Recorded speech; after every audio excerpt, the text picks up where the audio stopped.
കേരളത്തെ കണ്ണീരിലാഴ്ത്തിയ മുണ്ടക്കൈ ചൂരൽമല ഉരുൾപൊട്ടലുണ്ടായിട്ട് നാളെ 1 കൊല്ലം തികയുന്നു. സ്വന്തമായി ഭൂമിയും കിടപ്പാടവും എന്ന അതിജീവിതരുടെ ആവശ്യങ്ങൾ ഇപ്പോഴും നിറവേറ്റാൻ കഴിഞ്ഞിട്ടില്ല. തത്സമയ റിപ്പോർട്ടുകളുമായി 24 വാർത്താ സംഘം ദുരന്ത ഭൂമിയിൽ.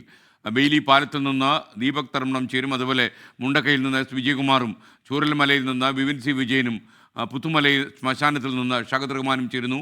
അവിടെ ഒരു സുപ്രഭാതം നമുക്ക് പറയാൻ കഴിയാത്ത അവസ്ഥ ഇപ്പോഴും നിലനിൽക്കുന്നു എന്നാണ് മനസ്സിലാക്കുന്നത്. ആദ്യം ദീപക് തർമ്മണം ചേരുകയാണ്. Deepak, good morning. ദീപക്, നമ്മുടെ അന്വേഷണത്തിൽ ഈ 1 കൊല്ലം തികയുന്ന ഈ വേളയിൽ അവരുടെ പുനരധിവാസം നന്നായി ചെയ്യാൻ നമുക്ക് കഴിഞ്ഞിട്ടുണ്ടോ? എന്തൊക്കെയാണ് അവിടെ ബാക്കി കിടക്കുന്നത്?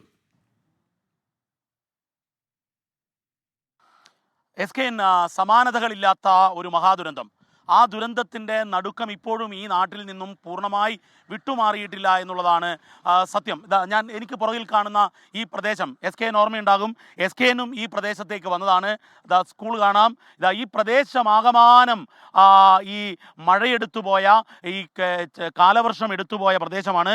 ഇപ്പം നമുക്ക് പുറകിൽ എനിക്ക് പുറകിലേക്ക് ഞാൻ ഇങ്ങോട്ടേക്ക് നീങ്ങുമ്പോൾ SKN കാണാവുന്നതാണ്. ബെയിലി പാലം. ഒരുപക്ഷെ ഇന്ത്യൻ ആർമി ഒരു ചരിത്ര നിയോഗം എന്നോണം ഒരു ദുരന്തത്തെ നേരിടാൻ വേണ്ടി നിർമ്മിച്ച ഈ ബെയിലി പാലം. ഇതിനു മുൻപ് ഈ ബെയിലി പാലം പണിയുന്നതിന് മുൻപ് ഇപ്പോൾ അപ്രത്യക്ഷമായ കേരള പോലീസിന്റെ SOG പണിത ഒരു മങ്കി റോപ്പിട്ടുകൊണ്ടുള്ള പാലമുണ്ടായിരുന്നു. അതിലൂടെയായിരുന്നു ആദ്യ രക്ഷാപ്രവർത്തനം നടന്നത്. SKN ഈ രക്ഷാപ്രവർത്തനം എല്ലാം കഴിഞ്ഞ് 1 ആണ്ട് തികയുമ്പോൾ ഇപ്പോഴും ഇവിടത്തെ പ്രശ്നങ്ങൾ തീർന്നിട്ടില്ല എന്നുള്ളത് വസ്തുതയാണ്. മനുഷ്യസാധ്യമായതെല്ലാം ചെയ്യാൻ ഭരണകൂടവും അതുപോലെ തന്നെ ജനങ്ങളും നല്ല മനുഷ്യരും നല്ല മലയാളികളും ശ്രമിച്ചിട്ടുണ്ട് എന്നുള്ളത് വസ്തുതയാണ്. പക്ഷേ എന്നാൽ അതിനേക്കാൾ അപ്പുറത്തേക്കുള്ള ആവശ്യകതകളുണ്ട്. പുനരധിവാസത്തിൻ്റെ ടൗൺഷിപ്പിൻ്റെ പദ്ധതികൾ, അതിൻ്റെ പ്രവർത്തനം മുന്നോട്ട് പോയിക്കൊണ്ടിരിക്കുകയാണ്. പക്ഷേ എന്നാൽ അതേ സമയത്ത് തന്നെ ഇവിടെ ആവശ്യങ്ങൾ അനവധിയായി വന്നുകൊണ്ടിരിക്കുന്നു. ചികിത്സാ പ്രശ്നങ്ങൾ, അതുപോലെ മാനസികമായ പ്രശ്നങ്ങൾ.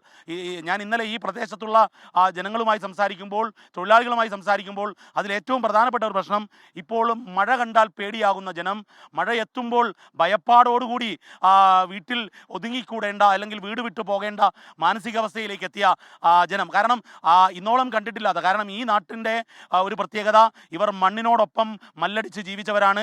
അവർക്ക് മഴ പ്രശ്നമല്ല. പക്ഷേ എന്നാൽ ഈ ദുരന്തത്തിന് ശേഷം അവർക്ക് ആ ആഘാതം ഒരുപക്ഷെ ജീവിതത്തിൽ ഒരിക്കലും മറക്കാൻ പറ്റാത്ത വിധത്തിലുള്ള ഒരവസ്ഥയിലേക്ക് പോയി.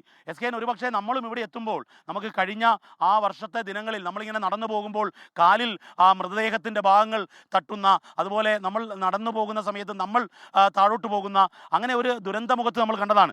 ഈ വേളയിൽ ചില പേരുകൾ നമ്മൾ ഓർക്കേണ്ടതുണ്ട്. SKN ഒന്ന് ADGP MR അജിത് കുമാറാണ്. അദ്ദേഹത്തിനായിരുന്നു ഇവിടെ ഓപ്പറേഷൻ്റെ ചുമതല. IG സേതുരാമൻ. കേരള പോലീസ് സമാനതകളില്ലാത്ത പ്രവർത്തനം കാഴ്ചവെച്ചു. അതുപോലെ ഭരണകൂടം മൊത്തം മന്ത്രിസഭാ ഉപസമിതിയുടെ പ്രവർത്തിച്ചു. അങ്ങനെയൊക്കെ പ്രവർത്തിച്ചുവെങ്കിലും ഇപ്പോഴും ഇവിടുത്തെ പ്രശ്നങ്ങൾ പൂർണ്ണമായി തീർന്നിട്ടില്ല. മാത്രമല്ല വീട് വൈകുന്നു എന്ന പരാതിയുള്ളവരുണ്ട്. ഇപ്പോൾ മോഡൽ വീടിൻ്റെ പണി ഏതാണ്ട് അവസാനത്തിലേക്ക് എത്തിയെങ്കിലും ഇപ്പോഴും ആവശ്യങ്ങൾ അനവധിയാണ്. SKN ആവശ്യങ്ങൾ എന്ന് പറഞ്ഞാൽ അത് എല്ലാം തന്നെ അവരവരുടെ അടിസ്ഥാനപരമായ പ്രശ്നങ്ങളിലേക്കാണ് അത് വിരൽ ചൂണ്ടുന്നത്.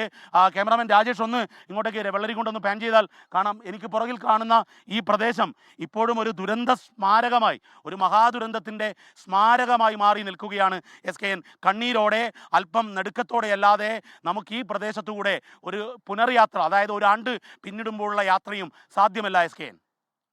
Okay, thank you. ദീപക് തർമ്മണമാണ് വിവരങ്ങൾ നൽകിയത്. ലോകത്തെവിടെയായാലും ഏത് സമയത്തും 24 വാർത്തകളും ഓഗ്മെന്റഡ് റിയാലിറ്റി പാക്കേജുകളും എക്സ്പ്ലെയിനറുകളും വിശദമായി കാണാൻ ഞങ്ങളുടെ YouTube ചാനൽ നിങ്ങൾക്ക് സബ്സ്ക്രൈബ് ചെയ്യാം.